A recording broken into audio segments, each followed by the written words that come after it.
Sir ನಮಸ್ಕಾರ sir. ನಮಸ್ತೆ. ನಿಮ್ಮ ಹೆಸರು ಹೇಳಿ ಸರ್. ಗೌತಮ್ ಸರ್. ಯಾವ ಗಾಡಿ ತೊಗೊಂಡಿದ್ದೀರಾ? ಆಪೆ ಎಲ್ಲಿಂದ ಬರ್ತಾ ಇದ್ದೀರಾ ಸರ್? ಕೆಂಗೇರಿ. ನಿಮ್ಗೆ ಯಾರಾದರೂ ರೆಫರ್ ಮಾಡಿದ್ರಾ ಇಲ್ಲಿ?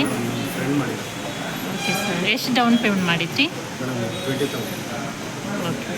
ಚಾಮುಂಡಿ ಮಠದ ಬಗ್ಗೆ ಏನು ಅನಿಸ್ತಾ ಇದೆ? ಗುಡ್ ಅನಿಸ್ತದೆ.